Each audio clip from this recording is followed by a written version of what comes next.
Welcome to another one of the most requested cars on Steering Feel Review. Alfa Romeo Giulietta. This specific example is a Cloverleaf.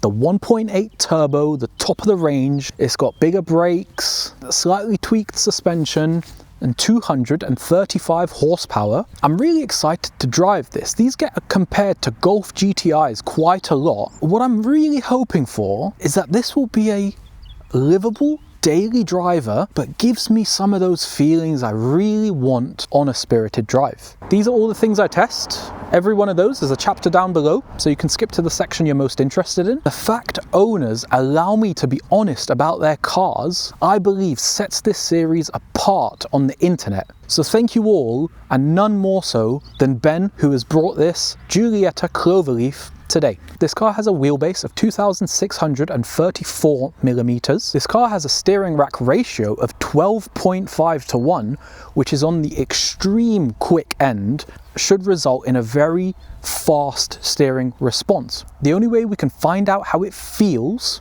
is to take it out on the road and drive it, starting with Spirited Driving Giulietta Cloverleaf. Power's nice. Brakes inspire confidence. Little pull in second.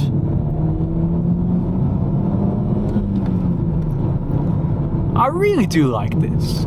There's noise coming from the front, from the back. There is some steering feel here. This is always my favorite corner. Let's have a bit of fun. Good mechanical grip. If this is not your first episode of Steering Feel Review, maybe subscribe. Let's get into the actual Steering Feel Review. Directness is a measure of how responsive the steering is. This feels quite a direct rack. That is wiggling me. And just there is the slop. It's not a lot of slop, it's quite a direct rack, and it feels even more direct in corners. Once the rack is loaded, yeah, even small changes on the wheel make a big difference. One of the more direct steerings I've ever experienced. That's quite good. Let's get into the weighting and I'll explain what I'm feeling. Weight is all about how light or heavy the steering is, and how that changes the harder you turn the steering wheel. Bearing in mind that this entire section for spirited driving will be done in dynamic mode, as it should be. So this is quite a light steering rack. This does not take effort to throw us all over the road. And as you turn in, there's a little bit of weighing up. It's probably not as much as I would like, because the steering's quite light off-center, especially in this area here. There's this slight disconnected feeling, but once you turn it a bit more like I did just there, it does weigh up, and it does offer feedback. The suspension is actually quite soft, but it really lets you feel how the weight's moving around in the car. I really like that. That's a great trait in a car that should be enjoyable to drive. I think I'm gonna chop this guy.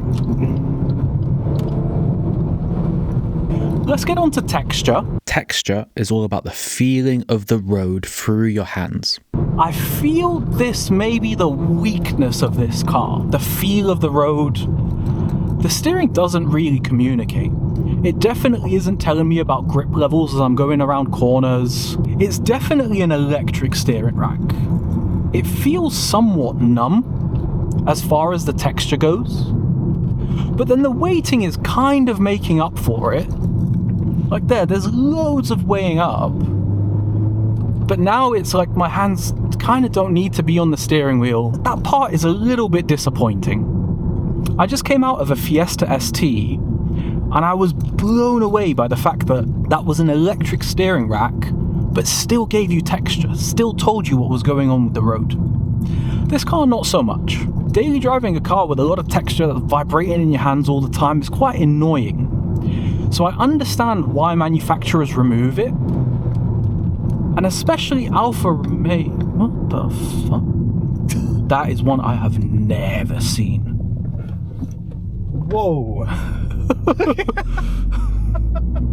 There's just a dog. What the fuck? Oh. And the thing is, like, I'm coming towards it and I don't know how it's going to react.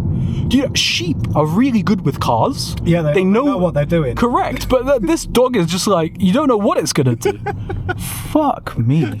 I think Alfa Romeo as a brand does lean slightly more towards a comfortable, refined driving experience. I think while Alfa Romeo customers are still petrol heads, they're probably not the type that want their steering rattling around. I kind of understand why they've done that, although this being the Cloverleaf and the top of the range, I do wish we got a little bit more texture. Let's talk about normal driving. Alfa Romeo Giulietta on the motorway. There's a bit more road noise in this car than I would expect. I think maybe there's not as much sound deadening, but apart from that, it's incredibly stable. The steering is quite direct, but doesn't feel nervous. Like, even in corners, there's a nice bit of dead zone. There's good power for making overtakes. It's geared phenomenally well. At 60 in 6th, I'm only doing 2,000 RPM. Giulietta. Around town. It's electric power steering. It's a modern car. It's direct and responsive. It's light.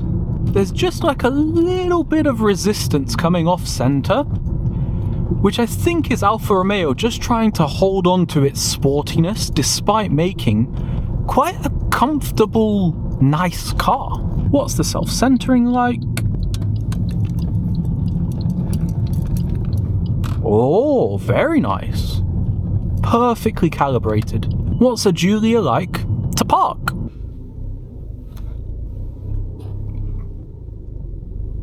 Dude, I'm dry steering it right now, one finger light. That is genuinely impressive. Conclusion and scores, the car as a whole first. This is a lovely car. It's a Cloverleaf, so it has actual power. Unlike most hatchbacks, this doesn't have a weird driving position. I feel like I'm pressing out into the pedal, but there's no dead pedal on the left side of the pedal box. So I have to like put my leg in an awkward position because there's nowhere to put it. That's the only bit that annoys me. Maybe a touch noisier inside than some of its competitors like a Ford Focus or a Golf. All the switchgear feels good. Like the toggle switches are nice. I I cannot express how much I love this interior. I think it's fantastic. The top of this, it gives like Porsche vibes for some reason. And then this is just like pretty minimal. Okay, yes, the lower down you go, the cheaper the plastics get. But that's the same with all cars. What about the steering scores then? For spirited driving, I'm giving this a 6 out of 10. It's more direct than most cars. It's actually very direct. The weighting is excellent. It offers genuine feedback when you're going around corners. And the texture is the only bit that lets it down a little bit. There isn't much. I wish there were more. What about normal driving? I think this deserves a 7 out of 10. Almost as good as Golf GTI, which is a 7.5, is genuinely like excellent and exemplary car. This is just behind. I think if I was going to score the overall car for daily driving, the quietness levels in a Golf GTI would just take it a bit further. But it's a small difference. The way this car goes down the road is stable, planted, comfortable.